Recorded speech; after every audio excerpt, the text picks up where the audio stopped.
पूज्याय राघवेन्द्राय सत्यधर्मरताय च भजतां कल्पवृक्षाय नमतां कामधेनवे कृष्णाय वासुदेवाय देवकी नंदनाय च नंदगोपकुमाराय गोविंदाय नमो நமः. ஐந்தாவது வேதம் என்று போற்றப்படும் மகாபாரதம் பார்த்து வருகிறோம்.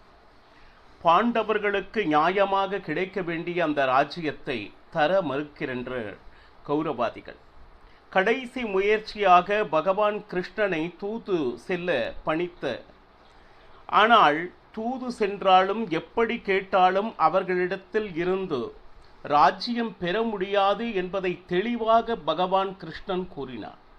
இருந்தாலும் அவர்கள் செய்த அதர்மங்கள் இந்த உலகுக்கு தெரிய வேண்டும், அதனால் நிச்சயமாக தூதுவனாக செல்கிறேன் என்று பகவான் கிருஷ்ணன் ஒப்புக்கொண்டார். இப்போ பார்த்தோம்னா, திருதராஷ்டிரரிடம் இதுவரை நீ செய்த தவறுகள், அதர்மம் நடக்கும் பொழுது கண்மூடித்தனமாக இருந்தாய், உன்னுடைய பிள்ளையின் மேல் இருந்த பாசத்தினார். பலவிதமான உபதேசங்களை பகவான் கிருஷ்ணன், பரசுராமர், கண்வ ரிஷிகள், நாரத மகரிஷி மட்டுமின்றி துரியோதனுடைய தாயான காந்தாரி, இப்படி எவ்வளவோ உபதேசங்களை கூறியும் எதையும் செவிமடுத்து கேட்கவில்லை துரியோதனன். மாறாக பகவான் கிருஷ்ணனையே எப்படி கட்டி போடுவது என்று அவன் சிந்தித்தார். உடனே மிக கோபம் வந்தது. பகவான் கிருஷ்ணன் திருதராஷ்டிரரிடம் கூறினான், என்னை கட்டுகிறானா துரியோதனன்?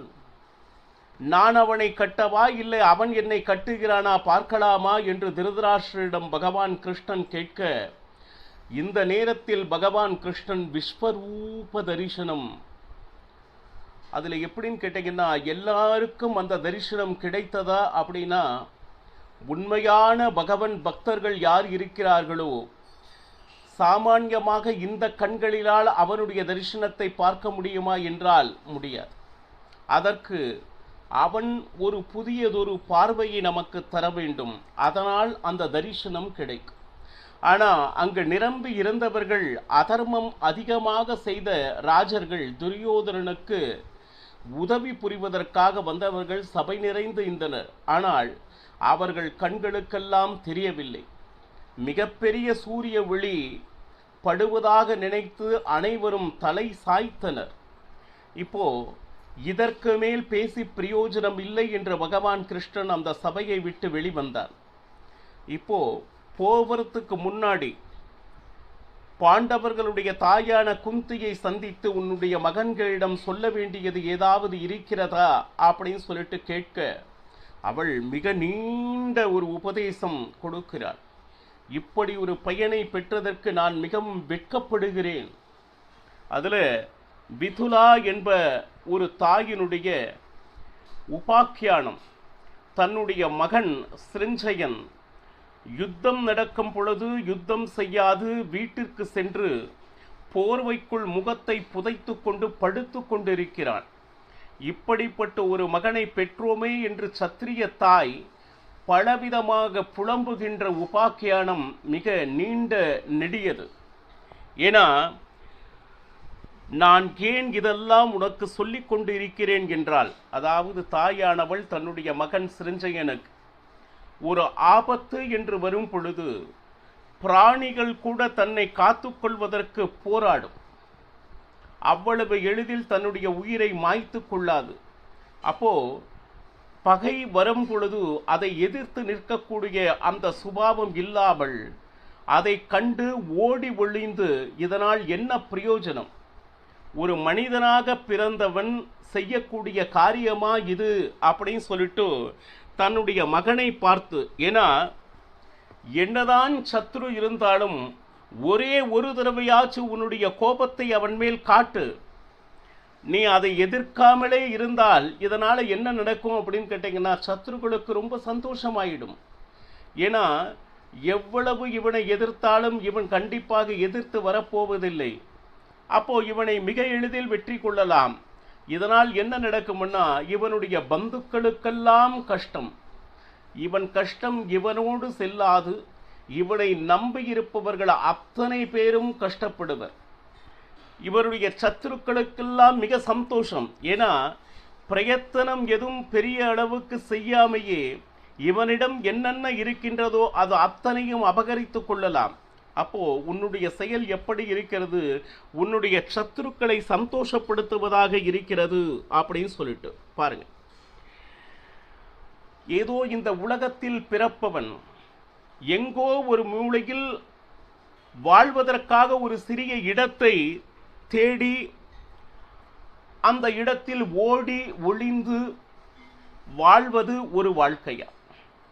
ஏதோ ஒரு விஷயத்தை பிடித்து கொண்டு அதில் ஸ்ட்ராங்காக நின்று அதில் வாழ பழகுபவனே ஒரு மனிதன். தன்னிடம் என்ன திறமை இருக்கிறதோ அந்த திறமையை கண்டறிந்து அதில் அவன் பெரிய அளவுக்கு வருபவனே ஒரு மனிதன். ஏன்னா முதலில் தன்னை பற்றி சிந்திப்பவன் மனிதன். இப்படி சந்தர்ப்பம் வரும் பொழுது பயன்படுத்தி கொள்ளாமல் ஓடி ஒளிபவன் நிச்சயமாக மனிதன் என்று சொல்வதற்கே இல்லை அப்படின்னு சொல்லிட்டு. அது மட்டுமல்ல பாருங்க, இவன் எப்படி அப்படின்னு கேட்டீங்கன்னா, இந்த புகைந்து கொண்டே இருக்கக்கூடிய விறகை போல எரிவதனால் ஏதாவது பிரயோஜனம் இருக்கும், ஆனால் புகைந்து கொண்டால் அதை வைத்து என்ன செய்வது என்றே தெரியாது. அந்த மாதிரி அற்புதமான உதாரணத்தோடு விளக்கி கொண்டு இருக்கிறாள் பாருங்க. இவன் எப்படி அப்படின்னா, கஷ்டம் தானாக வருவது அப்படின்னு ஒன்று இருக்கு. இந்த மாதிரி சோம்பேறித்தனமாக பயந்தாங்கொள்ளியாக இருப்பவர்களுக்கு அவர்களுடைய கஷ்டத்தை அவர்களாகவே தங்களுக்கு தெரிவித்துக் கொள்கிறார்கள் அப்படின்னு சொல்ற. எழுந்து நின்று மற்றவர்களோடு இணைந்து வெற்றியாளனாக திகழ வேண்டும். இப்படி ஓடி ஒளிந்து பயந்து வாழ்வதை விட போரில் சாவதே மேல் என்று ஒரு தாய், சத்திரிய தாய் தன்னுடைய மகனுக்கு கூறிக்கொண்டிருக்கிறாள் பாருங்க. இதையெல்லாம் கேட்டுக்கொண்டிருந்த மகன் கூறுகிறான், உனக்கு நான் வேண்டாமா? எப்படியாவது நான் உயிரோடு இருக்கிறேனே என்று சந்தோஷப்படாமல் என்னை யுத்தத்திற்கு செல் செல் என்று சொல்லிக் கொண்டே இருக்கிறாயே. உயிரோடு இருந்தால் இன்று அல்லது நாளை நாம் ஏதாவது செய்து கொள்ளலாம். அப்போ என்னுடைய சாவுதான் உனக்கு முக்கியம் என்று தெரிகிறதா? என்னை யுத்தத்திற்கு செல் அப்படின்னு சொல்லிட்டே இருக்கையே அப்படின்னு சொல்றான் பாருங்க. நான் இறந்தால் உனக்கு குஷியா? அதற்காகத்தான் இந்த மாதிரி உபதேசத்தை எனக்கு தந்து கொண்டு இருக்கிறாயா அப்படின்னு சொல்லிட்டு பாருங்க. இப்படி வாழ்ந்து ஏதாவது பிரயோஜனம் இருக்கிறதா? எதிரிக்கு பயந்து வாழ்வதனால், அதுவும் சுருண்டு சுருண்டு படுப்பதனால் ஏதாவது அதற்கு யுத்தத்திற்கு சென்று நீ செத்தாலும் எனக்கு நிச்சயமாக சந்தோஷமே. இப்படி படுப்பவனுக்காகவே நரகம் காத்து கொண்டிருக்கிறது பாருங்க. உனக்குன்னு சேவகர் யாராவது இருக்கிறாரா அப்படின்னா, ஒரு வீரன் இருந்தால் அவனுக்கு பின்னால் 10 பேர் இருந்து இவனுடைய தலைமையில் நாம் போரிடலாம் என்று வருவர். இவனே சோம்பி கிடைக்கிறான் என்றால் இவனை நம்பி இவன் பின்னால் இருப்பவர் யார்? அப்போ எந்த விதமான சேவகரும் ஒருவனுக்கு இல்லை.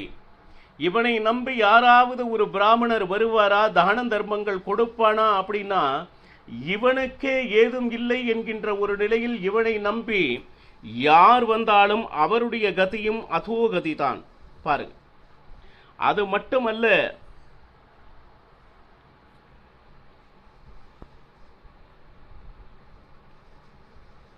நான் சொல்வதை நீ கேட்பாய் என்கின்ற நம்பிக்கை எனக்கு இல்லை. இருந்தாலும் ஒரு தாயானவள் ஒரு மகனுக்கு சொல்ல வேண்டிய நேரத்தில் அந்த புத்திதனை சொல்லியே ஆக வேண்டும். நீ கேட்கிறாயோ இல்லையோ, கேட்கவில்லை என்றாலும் நாம் நிறைய பேர் சொல்றாங்க, குழந்தைகள் தவறாக நடக்கும் பொழுது நான் எவ்வளவு சொன்னாலும் அவர்கள் கேட்கவில்லையே அப்படின்னு.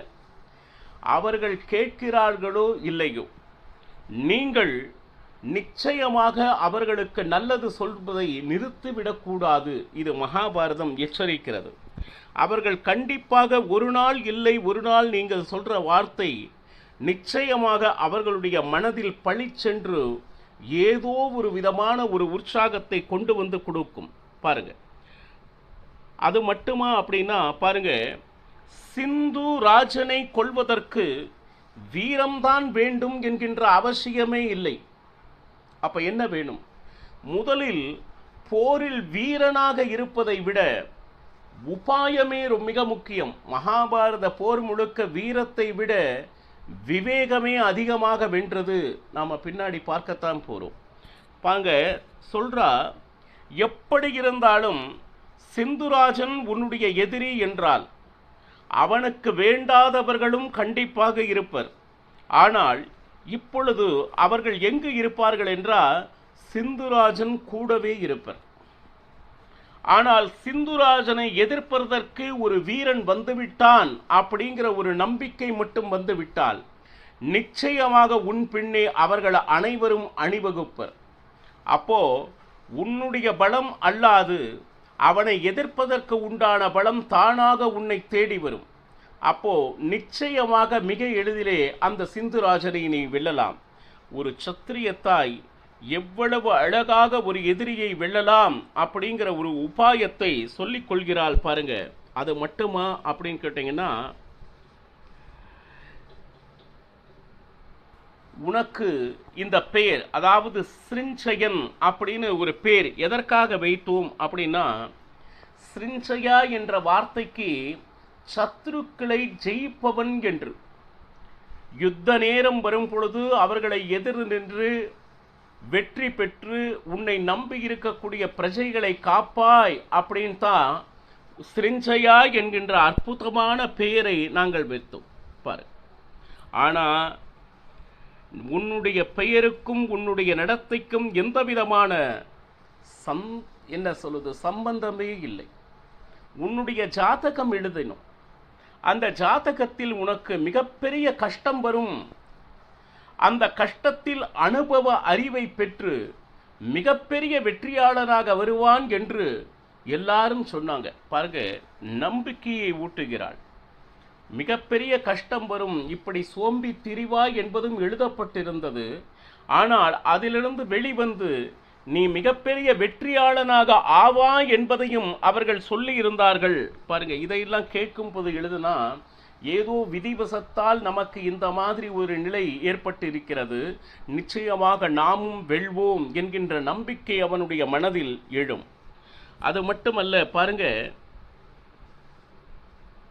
சம்பரன் என்கின்ற அசுரன், சம்பராசுரன் காலையில் எழுந்தவுடன் சரி வயிற்று பசிக்கு ஏதாவது கிடைக்குமோ என்று தேடுபவதுதான் வாழ்க்கை.